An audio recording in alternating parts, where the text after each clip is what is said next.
Halo adik-adik semuanya, selamat datang kembali di Derecem Channel. Nah, di video kali ini kita akan membahas masih topik tentang kimia analitik ya. Jadi, materi yang akan kita bahas di video ini adalah penggolongan kimia analitik kualitatif dan kuantitatif, sekaligus bagaimana tahapan dalam analisis kualitatif. Jadi, kimia analisis itu sendiri, itu apa sih ya? Jadi, kimia analisis itu adalah ilmu atau studi yang mempelajari tentang pemisahan, identifikasi, kuantifikasi komponen kimia yang terdapat di dalam suatu contoh. Jadi, kimia analisis dibagi menjadi dua, yaitu yang pertama kimia analisis kualitatif dan yang kedua adalah kimia analisis kuantitatif.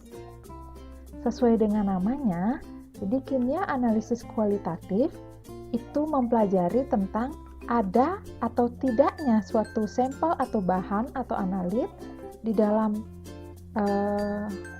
sampel kita. Berikutnya, kimia analisis kuantitatif mempelajari berapa kandungannya. Contohnya, dalam analisis formalin dalam suatu makanan. Jadi, dalam analisis kuantitatif, kita akan mempelajari ada berapa banyak kandungan formalin yang terdapat di dalamnya. Sedangkan untuk analisis kualitatif, kita hanya mempelajari ada atau tidaknya. Nah, kimia analisis itu sesuai dengan metode yang digunakan dibagi menjadi dua, ada yang metode konvensional dan ada yang menggunakan instrumen, yaitu kimia analisis instrumental. Kimia analisis konvensional dibagi menjadi beberapa jenis, yaitu yang pertama volumetri, ada gravimetri dan elektrometri. Sedangkan instrumental itu analisis menggunakan spektrometri dan kromatografi.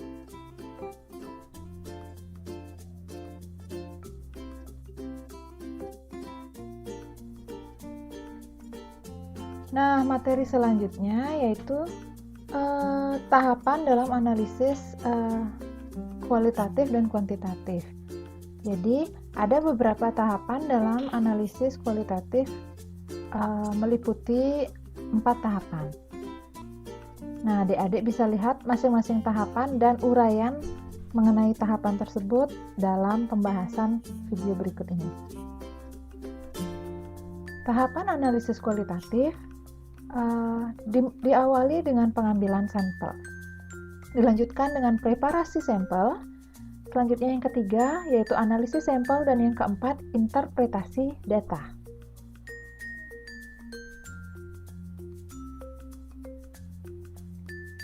Nah, kita mulai dengan tahapan yang pertama yaitu pengambilan sampel. Nah, sedangkan tahapan untuk analisis kuantitatif juga dibagi menjadi 4 tahapan, yaitu pengambilan sampel, preparasi sampel, analisis sampel, dan analisis data dan interpretasi data.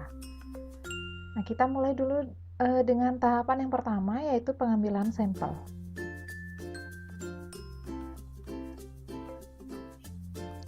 Pengambilan sampel itu dilakukan dengan melihat beberapa faktor, yaitu tipe sampel, ukuran dan variasi sampel, serta metode sampling yang akan kita gunakan dalam pengambilan sampel.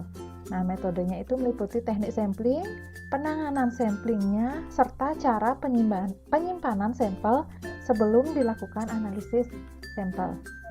Nah, diharapkan juga dalam pengambilan sampel yang kita ambil itu harus representatif sehingga hasil analisis yang dihasilkan memberikan hasil yang akurat. Jadi tahapan yang kedua yaitu preparasi sampel. Preparasi sampel dilakukan untuk mengubah kondisi sampel sesuai persyaratan analisis. Preparasi sampel dapat dilakukan dengan berbagai cara. Yang pertama dengan mengubah bentuk, fase atau ukuran dari sampel tersebut. Yang kedua dengan melakukan pemisahan. Selanjutnya yang ketiga dengan melakukan destruksi sampel, serta yang keempat dengan melakukan pengenceran atau pemekatan sampel. Nah, tahapan preparasi sampel yang pertama yaitu dengan mengubah bentuk atau fase dan ukuran dari sampel tersebut, dengan meliputi memperkecil ukuran, mengubah fase daripada cair atau gas, serta melarutkan sampel. Nah, tahapan pemisahan preparasi sampel yang kedua yaitu dengan pemisahan. Pemisahan terdiri dari dua proses, yaitu ada proses fisika, ada juga proses kimia.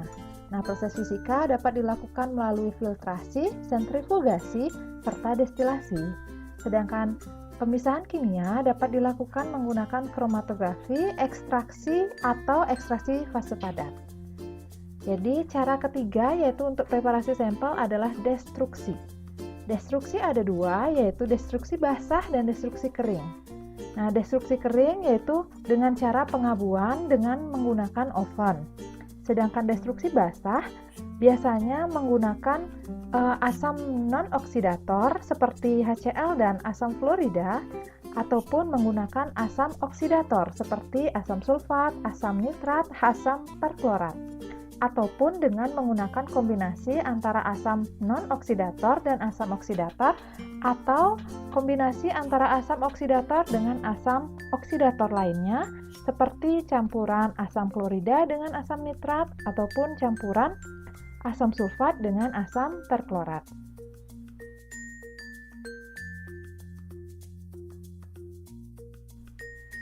Nah, preparasi sampel juga dapat dilakukan melalui pengenceran atau pemekatan sampel. Nah, pemekatan itu sendiri dapat dilakukan dengan berbagai cara seperti evaporasi, ekstraksi, ataupun ekstraksi fase padat. Nah, selanjutnya, analisis sampel dapat dilakukan dengan metode kualitatif ataupun dengan metode kuantitatif sesuai dengan keperluan yang kita inginkan.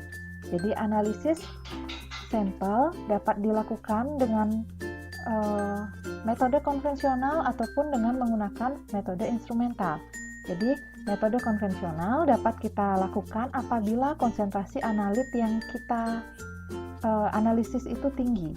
Sedangkan apabila konsentrasi analitnya rendah, maka metode instrumental adalah pilihan yang tepat sehingga dapat dihasilkan data yang lebih akurat. Pemilihan metode dapat dilakukan dengan mempertimbangkan ketersediaan alat dan bahan yang ada di laboratorium. Jadi, dalam memilih metode, kita juga harus mempertimbangkan metode yang kita gunakan, apakah itu metode baku seperti SNI, ASTM, AOAC, ataupun apa. Ataupun metode yang kita gunakan itu metode tidak baku yang meliputi pengembangan dari metode baku atau SOP yang ada di laboratorium ataupun hasil riset.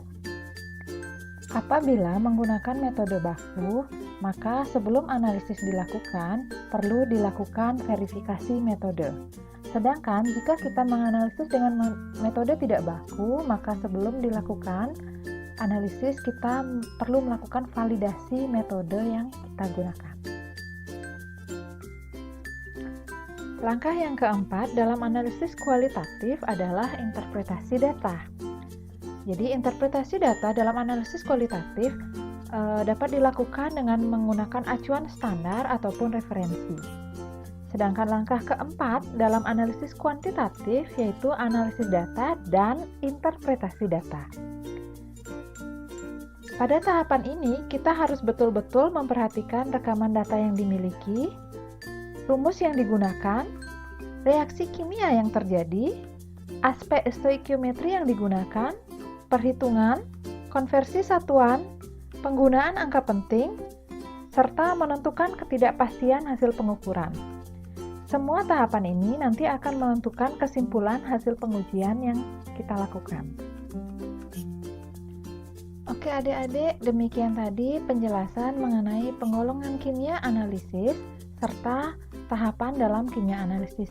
Semoga bermanfaat. Jangan lupa di like, subscribe, share, dan beri komentar untuk video ini.